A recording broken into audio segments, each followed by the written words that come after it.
Aiman baca doa. Bismillahirrahmanirrahim. Allahumma ftah alaina hikmataka wa yusur alaina min khaza'in rahmatika ya arhamar rahimin. Rabbi shrah li sadri wa yassir li amri wa hlul 'uqdatam min lisani yafqahu qawli. Amin. Okey, duduk. Okey. Sihat semua? Sihat, Alhamdulillah. Okey, bagus. Ready nak belajar? Ready. Okey, kalau ready, boleh elok mana depan. Mana depan? Okey. Sekarang jom kamu tengok. Kau nampak gambar ni? Nampak? Ya, nampak Nampak. Okey, supaya nak nampak tu boleh datang ke depan. Okey, kamu tengok gambar ni. Apa yang kamu faham tentang gambar yang kamu tengok ni? Tentang keluarga ibu. Okey, betul tentang keluarga ni. Kamu tentang apa? Siapa yang ada dalam gambar ni?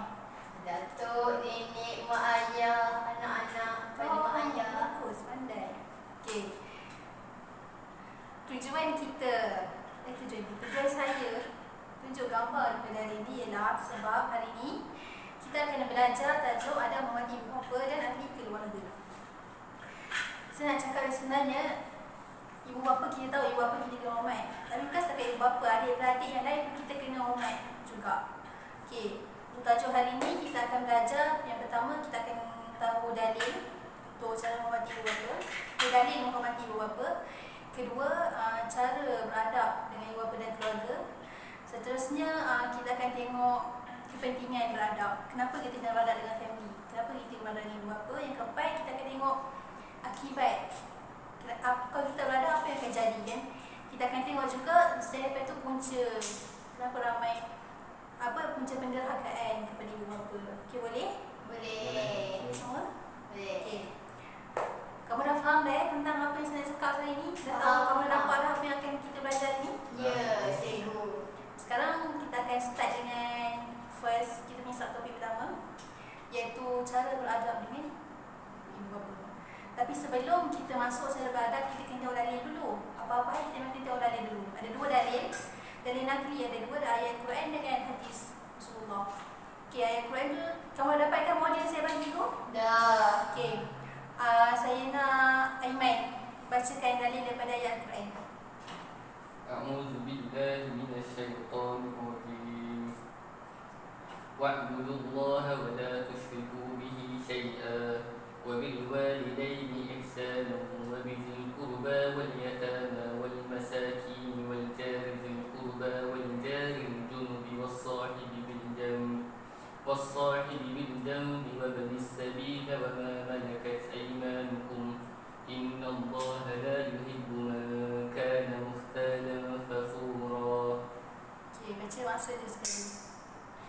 Maksudnya, dan sembahlah Allah dan janganlah kamu mempersekutukannya dengan sesuatu apapun, dan berbuat baiklah kepada kedua orang tua dan kaum kerabat dan anak-anak yatim dan orang-orang miskin dan jiran tetangga yang dekat dan jiran tetangga yang jauh dan rakan sejawat dan orang musafir yang terlantar dan hamba yang kamu miliki. Sesungguhnya Allah tidak suka kepada orang-orang yang sombong, takbur dan membangga-banggakan diri. Surah An-Nisa ayat 30. Okey, nampak tak guys, tu ada kita highlightkan satu iaitu berbuat baiklah kepada ibu bapa dan kaum kerabat. Kita kat sini ibu bapa dengan saudara mara ini maksudnya macam adik-adik kita, family kita kena buat baik. Bukan sekadar mak ayah, bukan sekadar keluarga, jiran, yang lain semua kita kena buat baik. Tapi yang paling penting sekarang ni mak ayah dengan keluarga. Sebab itulah yang kita punya circle kita dekat rumah, itu orang yang paling rapat dengan kita. So dia orang lah orang yang paling kita wajib hormat. Okey, boleh? Boleh. Okey, seterusnya dalil hadis Rasulullah. Siapa nak baca? Okey, kamu baca. Hadis daripada Abdullah bin Amr, Rasulullah sallallahu alaihi wasallam bersabda, "Ridha Rabbi fi ridha wali, wa sakhatu Rabbi fi sakhati walid." Maksudnya redha Tuhan, yakni Allah terletak pada redha ibu bapa. Okey. Okey. Dia ada tertinggal sikit kat situ. Maksudnya redha Allah tetap pada ibu bapa dan kemungkinan Allah tetap pada kemungkinan ibu bapa. Maksudnya kat sana tunjukkan ibu bapa tu penting. Maksudnya ibu bapa tu dia boleh jadi syurga dan neraka kita. Kita buat baik, insya-Allah masuk syurga, dan kalau kita buat jahat, alhamdulillah masuk neraka. Sebab melalui ibu bapa lah Allah akan sayangkan kita ataupun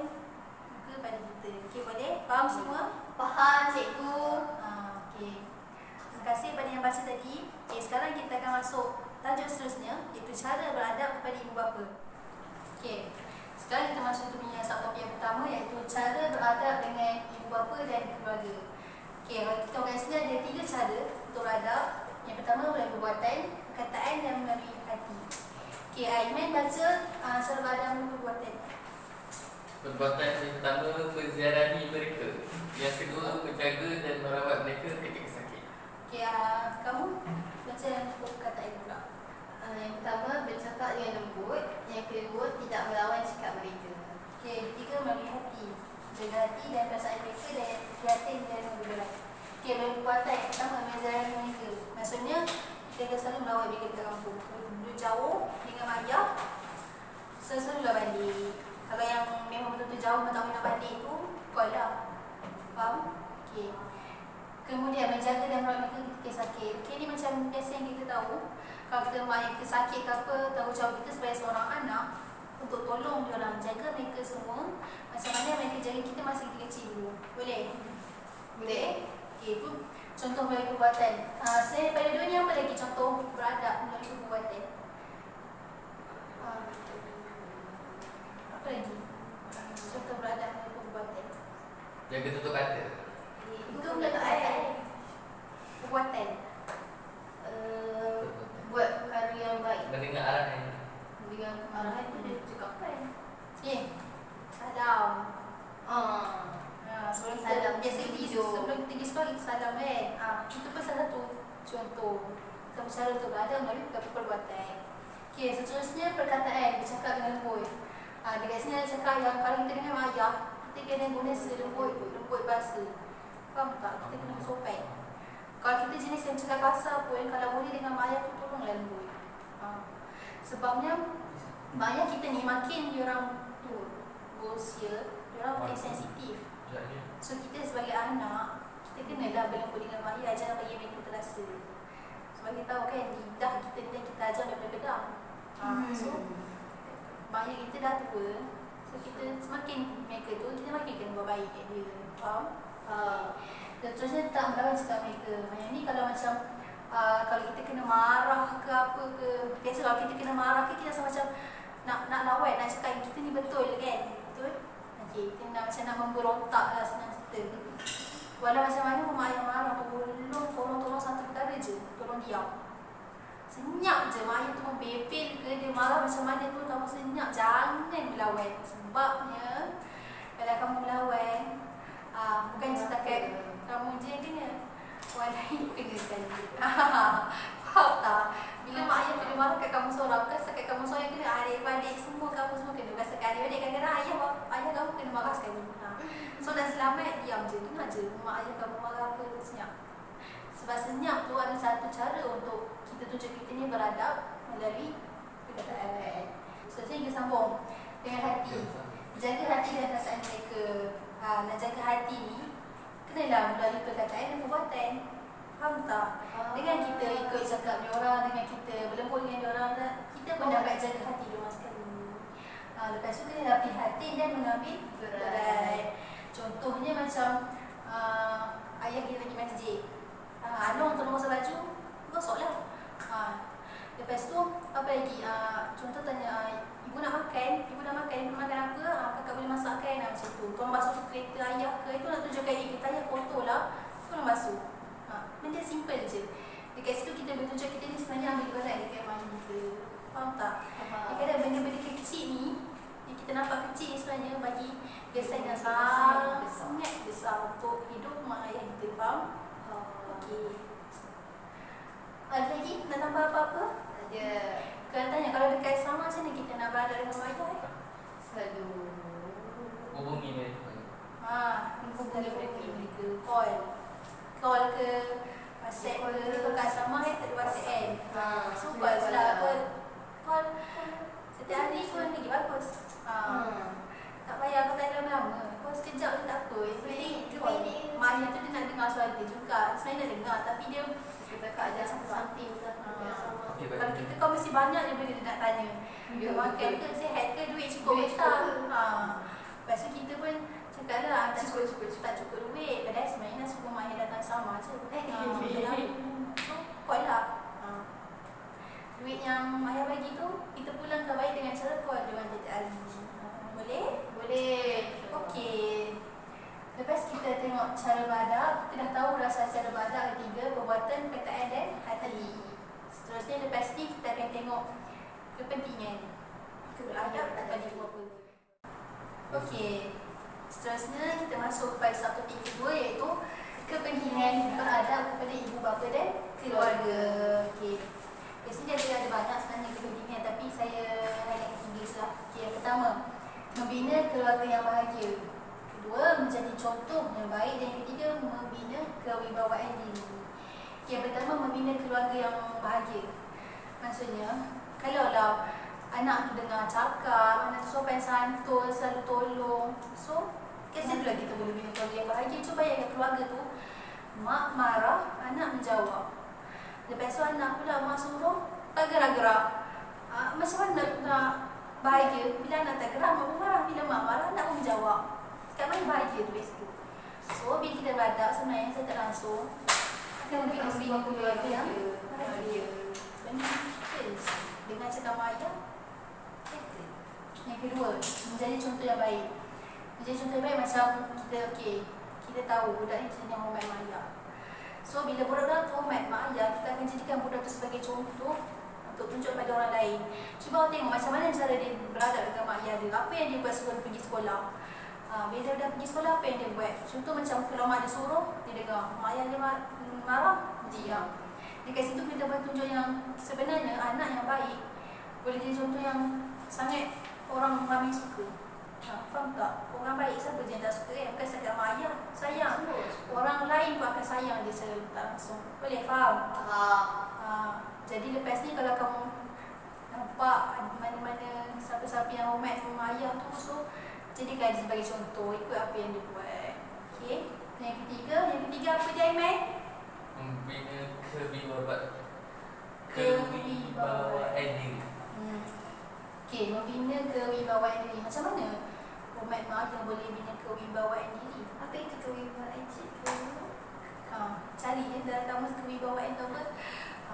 Okey, contohnya kat situ macam bila kita hormat mak ayah, mak ayah kita akan puji kita tu. Kita kan rasa macam seronok nak buat baik.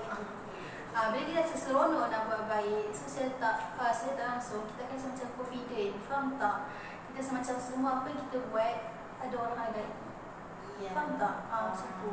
So bila kewibawaan diri ni kita kira macam dia boleh naik kita punya apa orang kata self esteem.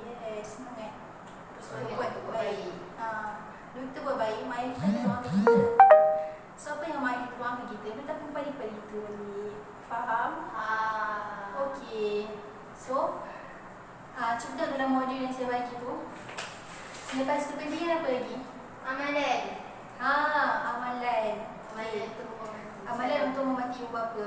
Ada kan dalam modul tu yang saya bagi tu ada doa ibu bapa Ada. Okey, so sekarang saya nak baca ramai-ramai. Kita baca sama-sama. Doa ibu bapa. Bismillahirrahmanirrahim. Allahumma firli zunubi walidayya warhamhuma kama rabbayani shaghira. Ada maksud ya guys tu? Tak nampak? Tak nampak. Okey. Amalan doa ni kalau boleh amalkan setiap hari lepas solat. Solat 5 kali sehari kan? Setiap kali lepas solat tu baca doa ni. Wajib untuk korang semua sebagai seorang anak mendoakan mak ayah kita. Faham? Sebab jasa mak ayah kita ni sangat banyak yang kita sini tak mampu nak balas. Okey, boleh? Okey, jom kita sambung semula. Seterusnya ialah punca penderhakaan kepada ibu bapa. Okey, kamu dah dapat belum kertas yang saya bagi tadi? Dah. Dapat kan? Okey, ada 3 punca kenapa penderhakaan boleh berlaku. Okey, saya nak kamu yang dapatkan kertas semua isi tolong tampalkan 3 tu. Yang lain semua tengok.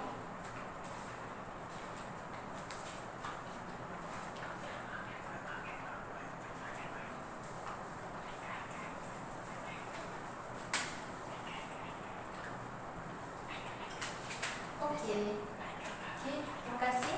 Selamat. Okey, sekarang ni kita tengok sama-sama ada 3 punca penderhakaan kepada ibu bapa. Yang pertama, baca sama-sama. Pengaruh rakan sebaya. Okey, yang kedua, Kurang menghayati menghayati agama. agama dalam kehidupan. yang ketiga. Kurang menghayati pengajaran agama di sekolah. Okey, kalau kita tengok yang pertama first, pengaruh rakan sebaya. Ini ada salah satu punca yang paling utama untuk orang. Biasanya macam mana boleh dapat penderhakaan. Contoh orang tu, kita tengok mak ayah dia didik dia elok. Faham tak? Dia dah baik, betul-betul baik dengan mak ayah. Memang perfect dah mak ayah didik. Tapi bila pergi sekolah, bila dia salah pilih kawan, kawan tu akan sedikit sebanyak akan bagi kesan pada dia. Dia yang mula-mula elok, bila kawan dengan orang yang macam tadi nak cakap mak ayah didik, nakal macam ni. So sikit-sikit dia akan macam daripada dengar boleh tak jadi dengar. Kadang-kadang tak nak salahkan mak ayah juga, sebab mak ayah dah ajar. Tapi bila anak kita besar, dia akan pergi berkawan tau.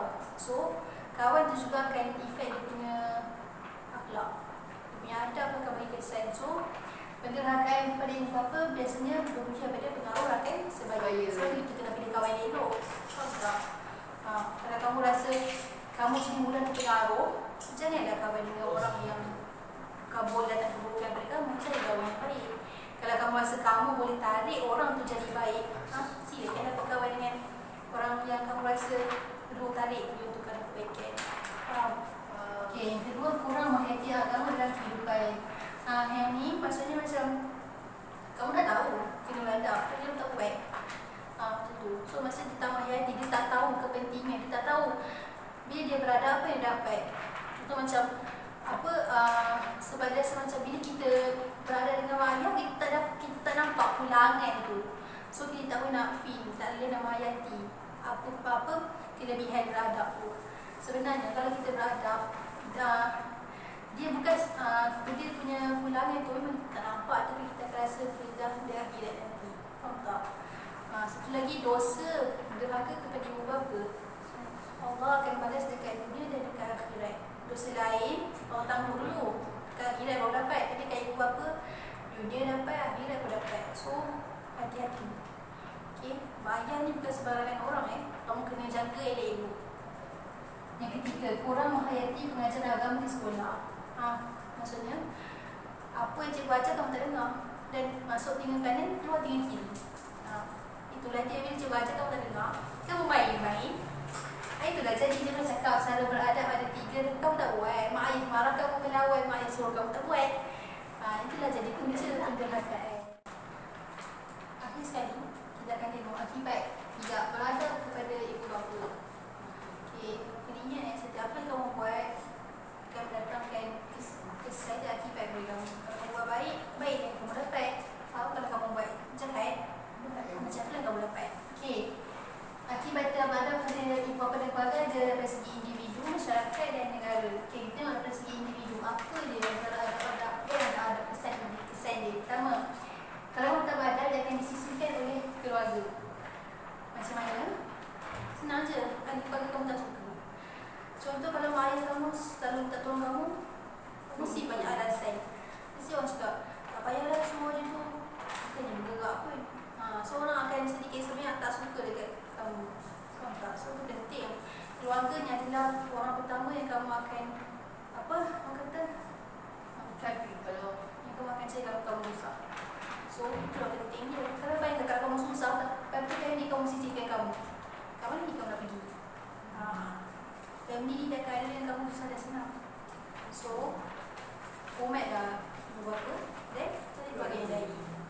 Okey, kemudian dan selepas individu segi masyarakat, efek ke masyarakat, tak dihormati oleh masyarakat.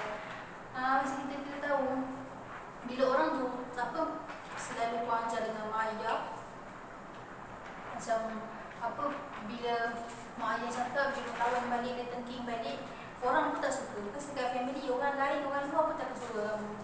So bila masyarakat pun tak suka kamu, sahur. Macam mana kamu hidup? Tak?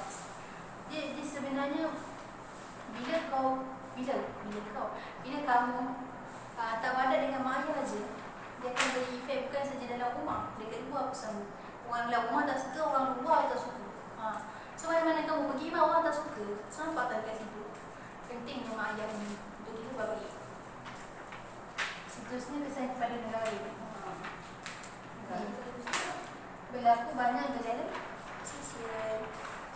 Sebabnya kalau orang tu tak berada dengan mak ayah, dia akan buat masalah betul tak? Dia kalau kat rumah pun dia masalah, ada kat masa tu, ada dekat luar, masalah juga lah. Kalau dengan mak ayah pun dia dah biasa melawan, dengan mak ayah pun dia dah biasa menyengking, dengan mak ayah pun dia dah biasa pukul apa semua. Macam tu taklah dia dengan orang luar. Faham tak? Mungkin ada orang kata dengan mak ayah dia tak berapa baik, dan dengan orang luar dia baik. Dia dengan orang luar tu sekejap je. Kamu kalau lama kamu akan nampak ni dia punya perangai sebenarnya. Faham tak? Jadi sosial ni biasanya berguna sebab kamu sini. Macam kamu kat rumah, itulah perangai kamu akan bawa kamu dekat luar. So, akhlak kamu berubah daripada macam ni kamu kat dalam rumah. Faham? So, habislah kita punya pengajaran pada hari ini. Lepas ni kita akan main satu game untuk uji balik kamu punya ingatan. Adakah kamu ingin ingat tak apa yang sahaja daripada mula tadi sampai sekarang? Boleh? Okey, kita sambung pelajaran hari ini. Okay, sekarang kita akan main satu game. Cara dia, saya akan putarkan anak panah ni.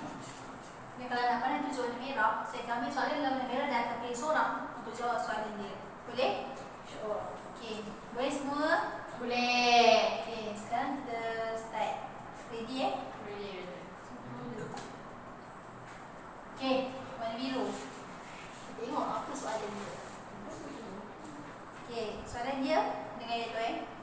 Sebutkan 3 punca penderhakaan kepada ibu bapa.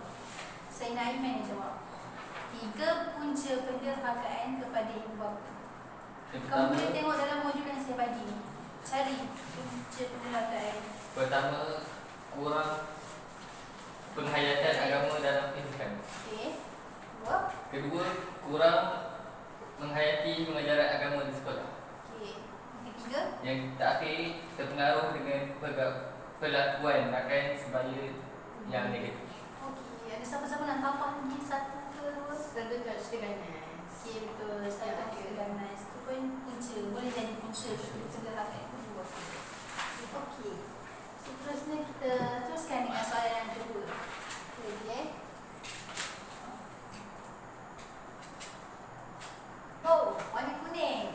Oh, okey. Tengok. Sudah pun. Soalan kedua.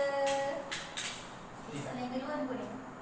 Tuliskan 2 kepentingan beradab kepada ibu bapa.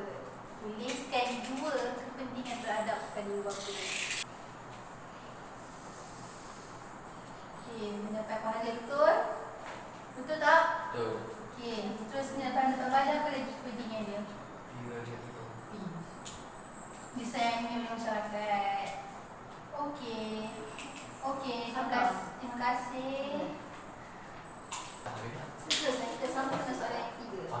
Ready soalan yang ketiga? Nak pusing ni.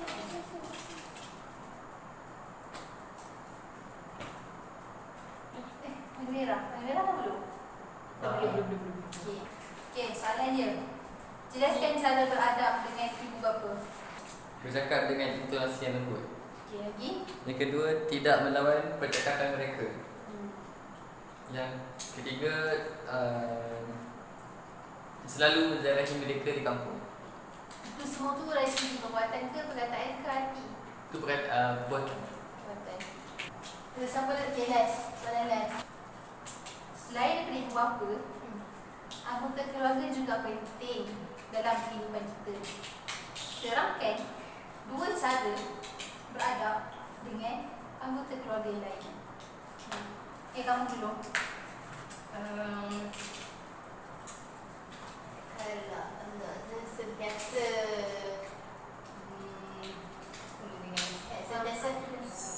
saling bantu-membantu.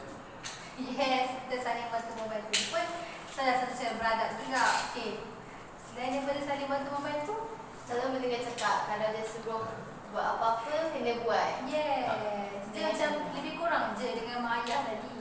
Apa yang kita buat di kamar itu boleh apply juga pada balik yang lain. So, dah jawab 4 soalan kan? So, habislah game kita untuk hari ni. Okey. Yang terakhir sekali, soalan terakhir sekali yang saya nak tanya dengan kamu semua. Apa yang kamu dapat daripada pelajaran kita hari ini?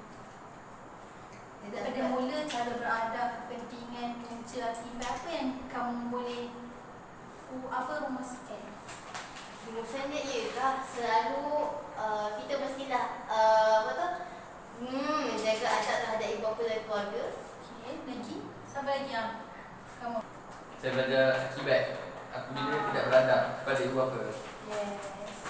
So, akhir sekali kita rumuskan balik, kita simpulkan balik, kita recap balik daripada mula adab daripada ibu bapa ada 3 apa dia daripada segi Perkataan, perbuatan dan hati. okey. Lepas tu lepas daripada adab apa lagi kita ada? Kepentingan. Yes, kepentingan beradab. Kepentingan dia Allah sayang, betul? Okey, akibat dia apa? Kak Iman? Dimukai Allah. Yes, dimukai Allah. Akibat dia, lepas tu punca, betul macam kita tahu punca akan supaya dia ikut agama. Okay, itu sahaja dari saya. Sekian, terima kasih. Jumpa lagi minggu depan.